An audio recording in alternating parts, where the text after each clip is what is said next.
Olá para você que está acompanhando direto da universidade aqui na tela da TV Câmara Campinas. Os alunos de jornalismo aqui da PUC Campinas fizeram um trabalho, olha que está bem bacana, que mostram o que é a moda sustentável e como instituições e pessoas fazem para se adaptar a essa nova maneira de consumir. Se liga aí!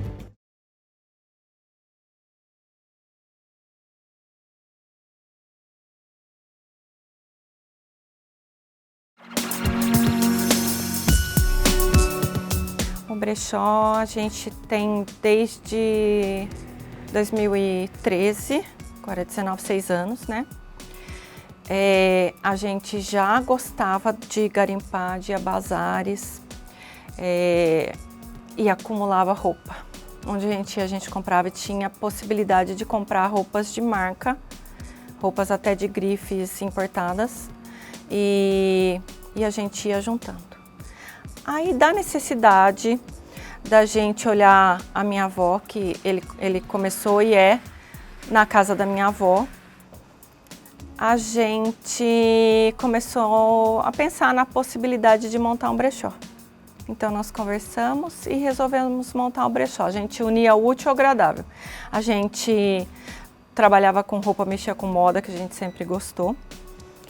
A gente podia conversar com pessoas, interagir, trocar ideias, ensinar as pessoas a se vestir e olhava a avó. Então daí a gente montou aqui na casa da avó e hoje já há 6 anos já virou um negócio, né? E a gente conseguiu olhar a avó até julho deste ano que ela se foi.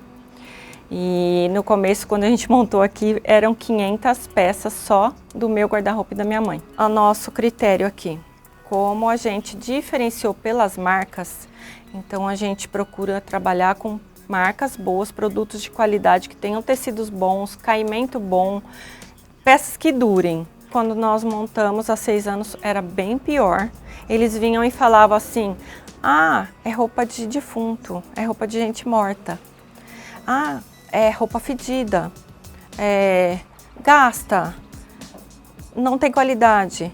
E aos poucos, os brechós hoje estão melhorando em Campinas, em São Paulo, em toda a região, e trazendo qualidade, trazendo produtos bons, perfumados. O brechó hoje contribui muito para o meio ambiente, para o sistema, para a roupa, para a energia rodar, para as pessoas usarem roupas que já foram usadas, mas que no seu corpo não serve mais, mas serve no outro e vai ficar legal.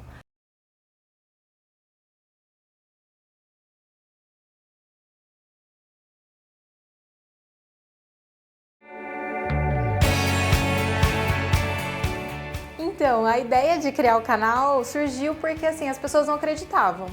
Eu falava: nossa, você tá muito bonita, Estela. Ai, obrigada, paguei R$1. Não, não pagou. Não, paguei sim. Não, não pagou.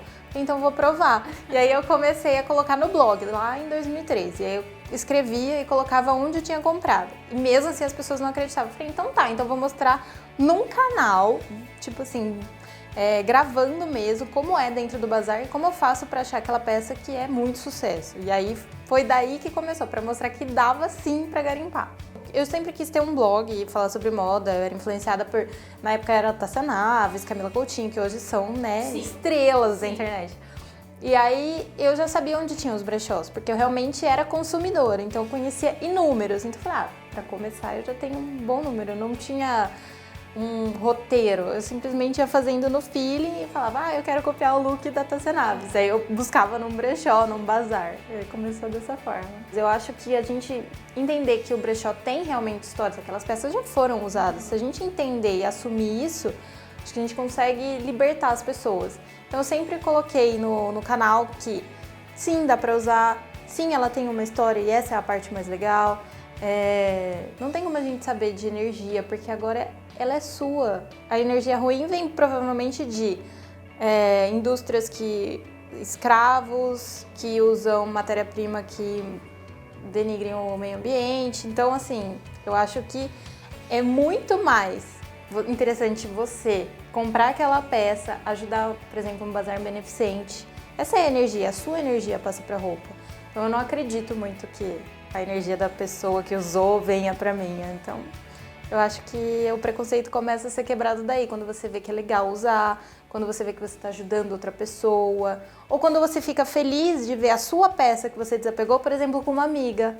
Fala, nossa, isso é uma energia boa, isso é o que eu quero do brechó. Que a peça mais sustentável é aquela que já existe. Então, ela não precisou ser produzida, ela não precisou de mais energia. Isso tudo é muito sustentável, porque ela já tá ali, você pode usar. E existem as peças que são tendência, as peças que são vintage, as peças que se encaixam em cada estilo das pessoas, além dos brechós terem isso. Então eu acho que é dessa forma que é muito sustentável. Ela já existe, ela já tá aqui. A gente não precisou buscar novos recursos para ela ser feita novamente. Entender qual é o tipo de brechó que vai ter o seu estilo. Porque existem os brechós de luxo, existem os brechós baratos, existem os bazares beneficentes, que são muitas vezes sazonais e acontecem uma vez por mês e são bem bagunçados, roupas dobradas, sem roupas dobradas, com roupas dobradas. Então, eu acho que se você conhecendo em qual ambiente desses você prefere garimpar essa roupa usada, vai ser mais fácil para você aceitar isso. Então, se você não é do estilo que gosta de muito bagunça, poxa, procura um brechó mais moderno, que tenha uma carinha de nova, que venda peças realmente novas, né? Modernas mesmo. Ah, mas você gosta do vintage? Por que não procurar em um bazar beneficente, que você sabe que recebe muita doação? Então, provavelmente ali você vai fazer uma curadoria melhor. Então, é se entender quais os estilos de brechó que te chamam mais atenção, porque aí sim é certeiro. Porque para quem vai começar nisso de garimpar, sempre existe essa dúvida de, eu cheguei lá, não achei nada e já desiste. Então, talvez seja por isso, você precisa se conhecer para entender aonde você precisa ir para arrasar no brechó.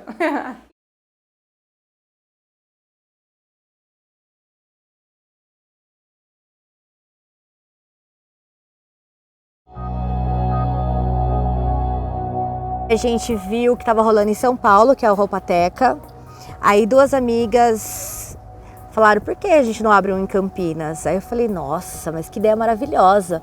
Imagina ter um guarda-roupa compartilhado. Tipo, eu gostaria de ter um, né? Eu gostaria de ser assinante. Aí quando elas me chamaram, eu aceitei na hora. Falei, vamos fazer.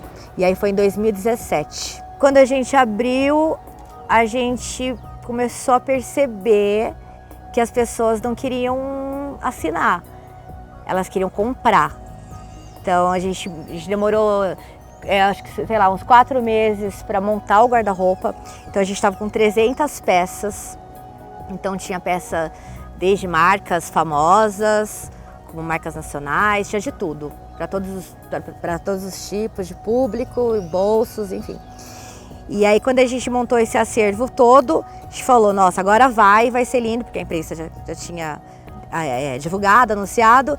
E aí quando as pessoas iam, elas falavam, não, eu quero comprar essa peça, eu não quero locar, não quero compartilhar, eu quero comprar. E a gente falava, não, aqui a gente não fala de valores, aqui a gente não fala de preço, aqui a gente está tentando incentivar o não consumo, né? E demorou um pouco para as pessoas entenderem isso.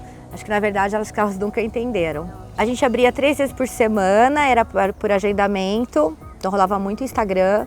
As pessoas tinham curiosidade de conhecer. E era isso, a gente marcava, tipo abriu.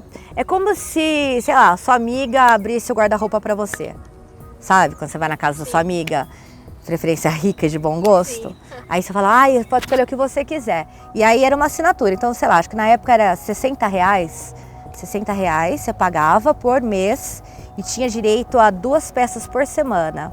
Então toda semana você podia ir lá e pegar 2 ou 3 peças, porque a gente sempre deixava pegar acessórios também. Acho que não deu certo, porque acho que não era a hora exatamente assim. Eu acho, tá, gente, que as pessoas ainda não estão preparadas para compartilhar. Porque é muito bonito, até poético, né? Eu compartilho, a gente compartilha, todo mundo compartilha. Mas na prática, ainda mais as mulheres, ainda elas querem ter aquela roupa delas, entendeu? Para chamar minha roupa, meu vestido, meu sapato. Tem essa parada, essa coisa ainda, sabe? Então, o compartilhar, eu acredito ainda que vai rolar. Eu tenho certeza que o futuro é compartilhar. Mas agora em Campinas, em 2018, não rolou. Não rolou porque as pessoas queriam comprar. E comprar a gente estava fora de cogitação.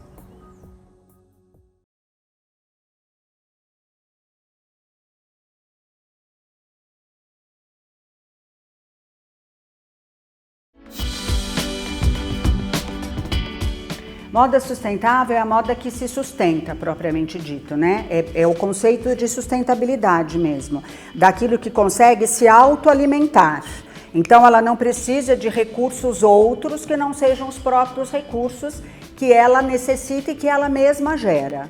Então, a moda sustentável é aquela moda que trabalha com tecidos que são orgânicos, que são naturais, tecidos que não agridem o meio ambiente.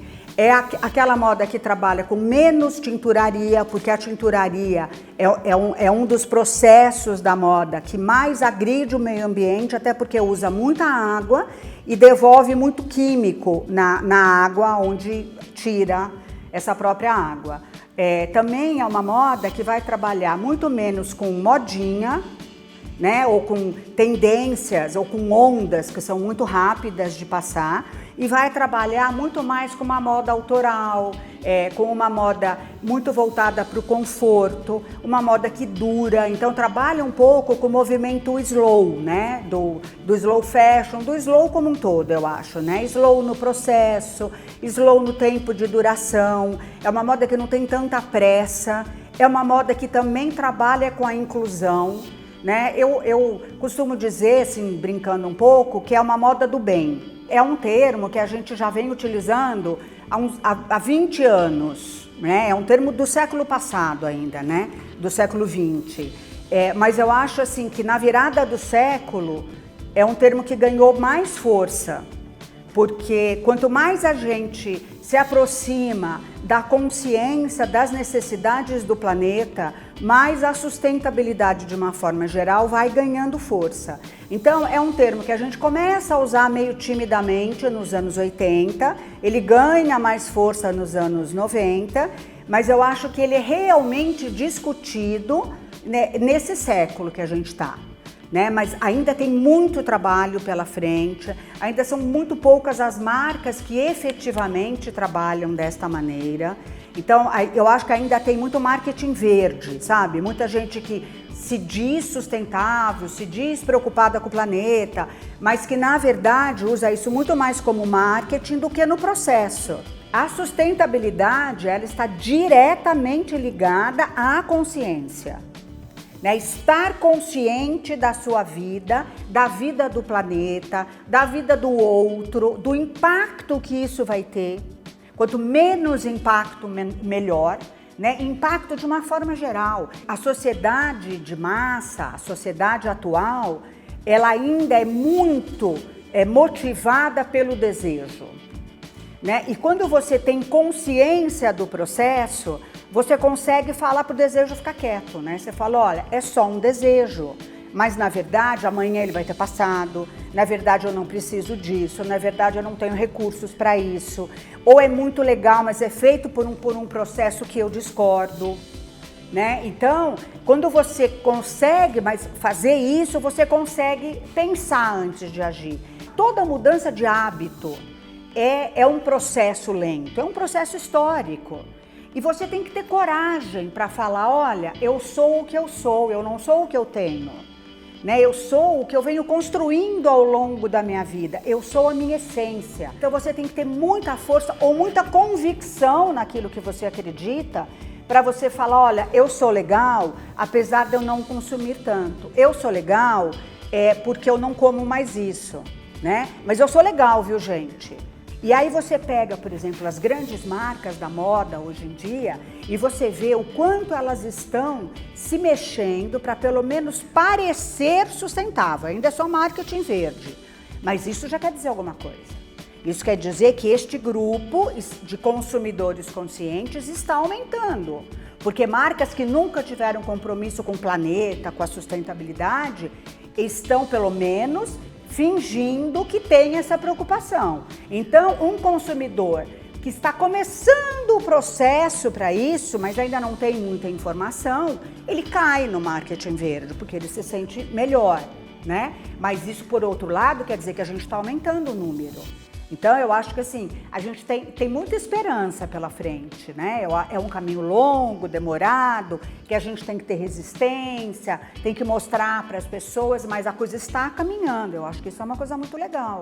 É uma questão realmente de vontade, sabe? Enquanto a gente achar que a gente pode continuar acreditando que não existe aquecimento global, que não existe mudança climática, sabe? Que tudo isso é mentira, que ecologista ainda é aquela figura maluca que abraça a árvore. Eu abraço a árvore, mas eu não acho que eu sou uma figura maluca, né? Eu acho que ela tem uma energia maravilhosa mesmo. Mas achando que essas pessoas são pessoas que são contra o desenvolvimento, aí eu tenho argumentos para não fazer nada sobre isso. Quando isso se torna uma verdade, não existe verdade absoluta, mas uma verdade incontestável, eu me sinto na responsabilidade de fazer alguma coisa. Até porque se o planeta acabar, eu acabo junto, eu estou dentro dele. E parece que tem gente que não entendeu isso, não tem nave espacial que vai levar a gente para outro planeta, em algum outro lugar, né? Então, eu vou acabar junto com ele. Então, eu acho que a partir do momento que as pessoas têm essa consciência, aí fala, nossa, e mesmo assim eu não vou fazer nada, né? Mas é um processo.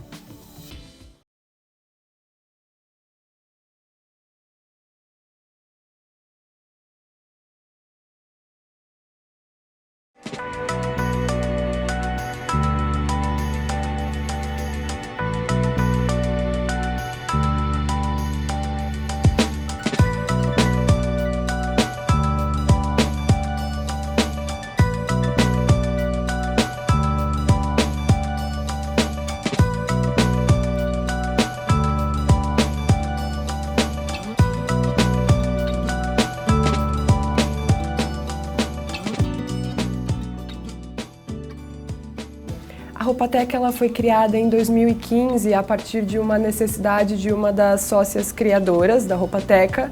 Ela já trabalhava com consultoria de estilo e ela começou a sentir a demanda com as mulheres que ela atendia de estarem sempre trocando de roupas. Então tinha uma fase da consultoria de estilo que era fazer compras no shopping para renovar o guarda-roupa e ela começou a entender que essa lógica não fazia sentido. Então, entre as clientes da consultoria dela, ela já começou a pensar numa espécie de bazar onde essas mulheres trocavam as roupas entre si. E aí, depois de um tempo, ela fez uma viagem para Amsterdã e ela viu um projeto similar que tinha por lá, o Lena, que é um projeto que já faz parte dessa ideia de guarda-roupa compartilhado. Então, ela trouxe essa ideia para o Brasil, a Roupateca é o primeiro guarda-roupa compartilhado do Brasil, né? A Roupateca tem alguns planos básicos, que é o plano PMG, que vai variar pela quantidade de peças que a pessoa pode pegar por vez. Então ela assina, por exemplo, o plano M, é um plano que ela pode pegar 3 peças por vez, e aí dentro de um mês ela tem acesso a todo o guarda-roupa compartilhado e pode trocar de peças quantas vezes ela quiser. O guarda-roupa compartilhado, ele é um projeto educacional que começa a abrir mão de algumas práticas de consumo tradicionais que a gente já entendeu que de repente não está mais fazendo tanto sentido, né? Então, acaba que auxilia as pessoas em recursos. Então, se você utiliza uma peça que outra pessoa está usando também e outra pessoa está usando, você deixa de comprar sempre uma nova peça quando você tem uma nova necessidade. A partir daí, a gente já tem uma redução desse gasto das fast fashions, né? Então, é um novo jeito de olhar para toda uma cadeia, além de marcas cada vez mais sustentáveis começarem a ver que isso faz sentido. Então, além da questão de recurso, de economia de água, de economia de algodão, por exemplo, a gente começa a pensar em uma nova forma de se relacionar com os corpos, enfim, com a economia em si, né? Por isso que a gente chama de economia colaborativa.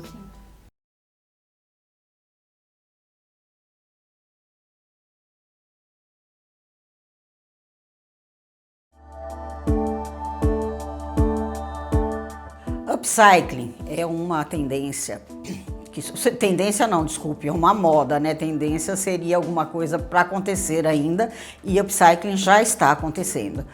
É você usar de forma diferente uma peça que já existe. Vou tentar explicar melhor. Você tem uma peça que tem uma funcionalidade. Vamos imaginar que ela seja uma camisa masculina.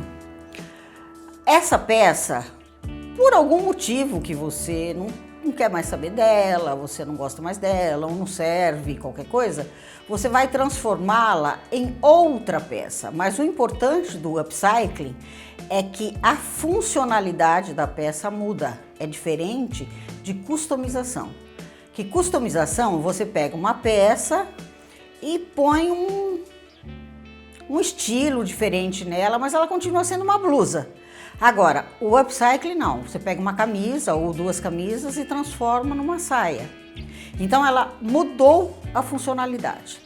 O upcycling é isso, é você transformar uma peça em uma outra peça totalmente diferente. Ele tem a tendência a crescer muito ao longo do tempo, porque não é todo mundo que tem acesso ao upcycling atualmente. Elas ainda não conhecem o suficiente para ter uma demanda tão grande quanto o upcycling pode ter. E ele é uma forma de você deixar as pessoas mais individualizadas, porque o upcycling necessariamente vai ser feito em peças únicas. Você não vai conseguir fazer em massa uma peça de upcycling. A indústria da moda está precisando que a gente comece a pensar profundamente no planeta. A moda é muito poluidora e o upcycling reduz bastante essa questão de poluição. Então, quanto você usa de água para fazer jeans? É uma imensidão. Se você pegar esse jeans e usar em outra coisa, usar ele de outra forma, você está poupando o planeta. Essa é uma peça que eu fiz que eu tentei fazer jus ao upcycling. Por quê? Porque o upcycling tem uma questão de zero resíduo. Era um blazer de linho de manga curta e que eu quis reaproveitar ele 100%. Para falar que eu não joguei nada fora, eu joguei uns pedacinhos assim de tecido que era sobra aqui por dentro. O bolso, só mostrando aqui para vocês, era manga. Então a manga ela tá inteira aqui no bolso. Eu reaproveitei até o vinco que já tava da manga, o vinco da costura, e fui, trabalhando ele. Dentro do upcycling, isso é uma característica do meu trabalho. Eu gosto que as pessoas olhem para a peça e elas lembrem da história do que já foi essa peça. Então eu gosto que a pessoa olhe a peça e pensa, nossa, parece que é uma gola, mas está no cos. Eu gosto disso. O que ressignificou? Você fala, nossa, Tati, mas o blazer tá aí. Ressignificou o modo de uso. Ele era um blazer, agora ele é uma saia. Mas que ele não deixou de ser o blazer, porque tem todas as características. Tem as características da gola, tem a pence da frente. Então, na verdade, assim, essa história do que ele era e do que ele é agora. Eu acho isso super legal. Dentro do meu processo criativo, eu faço uso dessas referências e desse conceito.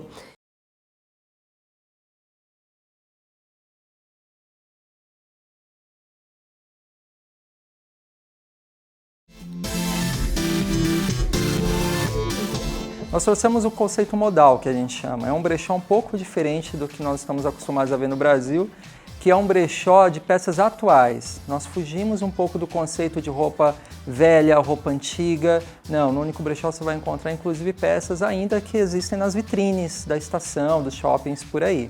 Então nós montamos dentro de um espaço como se fosse uma ótima loja, uma loja muito bem organizada, só que trazendo para o conceito brechó. Então acaba sendo uma quebra de paradigma. As pessoas quando vêm aqui, inclusive várias delas comentam que nem parece um brechó. A curadoria é feita de uma forma muito rigorosa, todas as fornecedoras, os fornecedores que trazem as peças nós avaliamos peça a peça, uma a uma, verificando qualidade, marca, originalidade, se as peças estão limpas. Depois disso, compramos parte dessas peças, depois as peças novamente são lavadas, higienizadas e só então etiquetadas, passadas que vão para a loja. Então a curadoria inclusive é feita pela Aline, que é uma consultora de imagem, então ela tem um crivo muito apurado em relação ao que está acontecendo na moda, o que tem de tendência, justamente para nós colocarmos aqui peças à disposição que estejam atuais, que estejam aí na moda mesmo, né? Seja tendência. Costumamos dizer que o brechó, ele tem essa característica muito legal. Uma vez você descobrindo esse paraíso, né? Esse universo muito bacana de um consumo mais consciente, sustentável, uma peça de altíssima qualidade, com uma marca bacana, e você descobre melhor ainda, mais ainda, que você pode pagar até 80% mais barato que você pagaria no shopping, então aí passa a ser uma questão de inteligência. E o brechó, eu costumo dizer também que deveria ser utilidade pública, porque é bom para quem desapega, quem quer se desfazer daquelas peças que estão acumuladas, paradas, então ela acaba tendo um retorno financeiro através disso. E é muito bom para quem compra, porque muitos que vêm no brechó talvez não teriam condição financeira de comprar em outro lugar, né, na loja original, mas está se levantando uma onda muito grande das pessoas que teriam condição sim de comprar essas peças, mas elas acabam indo no brechó por uma questão de consciência sustentável. Porque é uma peça que você está dando uma vida útil, ela vai se prolongar por muitos outros anos ainda, ao invés de ir para o lixo, por exemplo. Muito bom quando você faz aquilo ou vende um produto que você sabe que está fazendo bem para o planeta e melhor ainda para as pessoas.